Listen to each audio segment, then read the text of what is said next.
নমস্কার বন্ধুরা, KS cooking হাউসের তরফ থেকে আপনাদের জানাই স্বাগত। আজকে আমি বানাবো নিরামিষ বা আমিষ দিনে ব্রেকফাস্ট বা ডিনারে খাওয়ার জন্য একটি সবজির চচ্চড়ি।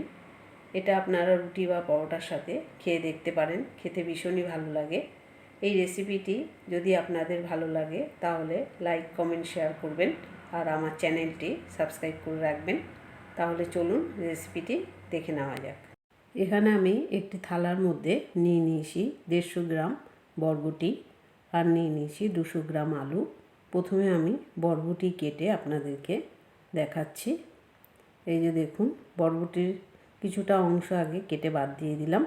এবার এই রকম ছোট ছোট টুকরো করে কেটে নিচ্ছি। সবকটি বরবটি এই যে দেখুন কাটা হয়ে গেল। এবারে এই বরবটির টুকরোগুলো আমি এই আলুর থালার মধ্যে তুলে নিচ্ছি। এবার আমি আলু কেটে নেব, তার জন্য একটি বাটির মধ্যে নিয়ে নিয়েছি কিছুটা জল। প্রথমে আমি দুটো আলুর খোসা ভালো করে ছাড়িয়ে নিচ্ছি। দুটো আলুরই খোসা ভালো করে ছাড়িয়ে নিলাম। এবারে আমি এই দুটো আলুকে আবার একটু মোটা মোটা স্লাইস করে কেটে নিচ্ছি।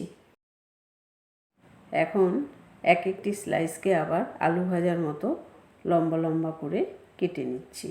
এই যে দেখুন, এইভাবে কেটে নিয়েছি। বাকি আলুর স্লাইসগুলিও আমি এইভাবেই কেটে নিচ্ছি।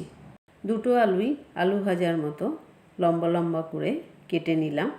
এবারে এই আলুর টুকরোগুলো এই বাটির জলের মধ্যে ভালো করে ভিজিয়ে নিচ্ছি। গ্যাস ধরিয়ে কড়াই বসিয়ে নিয়েছি।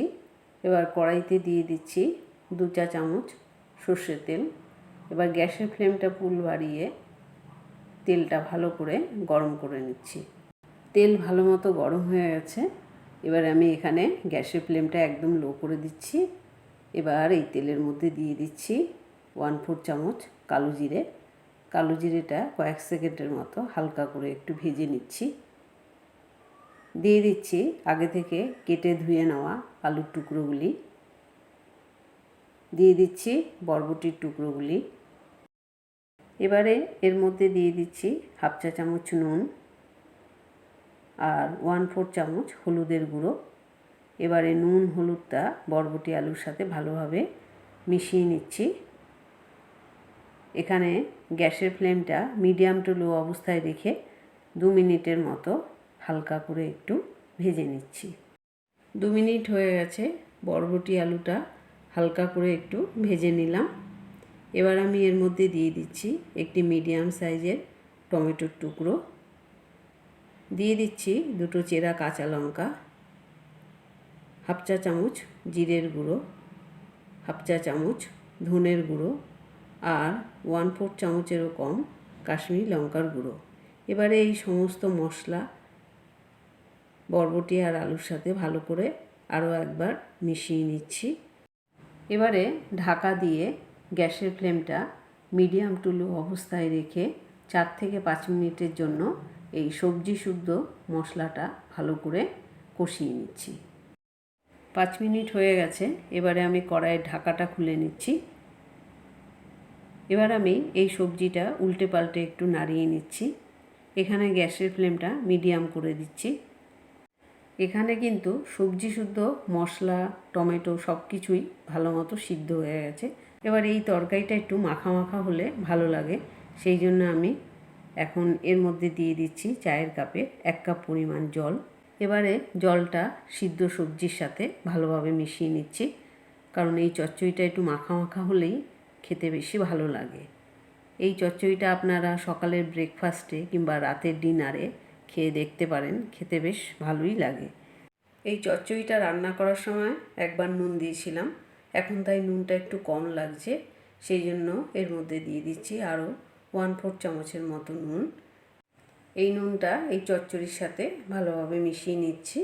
এখানে কিন্তু আমি গ্যাসের ফ্লেমটা ফুল বাড়িয়ে দিয়েছি। ভালো করে মেশানো হয়ে গেল। এবারে আমি আবারও ঢাকা দিয়ে দিচ্ছি আর 3 থেকে 4 মিনিটের মতো মিডিয়াম টু লো ফ্লেমে চচ্চড়িটা আর একটু রান্না করে নিচ্ছি। 3-4 মিনিট হয়ে গেছে। এবার আমি কড়াইয়ের ঢাকাটা খুলে নিচ্ছি। এই যে দেখুন, আমাদের চচ্চড়ি একদম তৈরি হয়ে গেছে। কিছুটা জল আছে। এবারে আমি খুন্তি দিয়ে চচ্চড়িটা উল্টে পাল্টে ভালো করে একটু নাড়িয়ে দিচ্ছি। আর 2-1টা আলু ছোট ছোট টুকরো করে দিচ্ছি খুন্তির সাহায্যে, যাতে চচ্চড়িটা একটু মাখা মাখা হয়।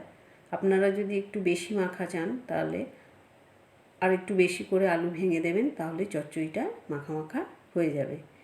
এই যে দেখুন আমাদের চচ্চড়ি একদম তৈরি হয়ে গেছে।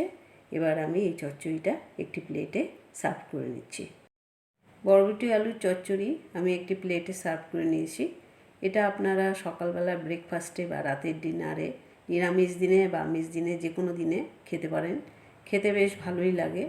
এই রেসিপিটি আপনারা বাড়িতে একবার ট্রাই করে দেখুন। যদি ভালো লাগে তাহলে লাইক, কমেন্ট, শেয়ার করবেন। আর আমার চ্যানেলটি অবশ্যই সাবস্ক্রাইব করে রাখবেন।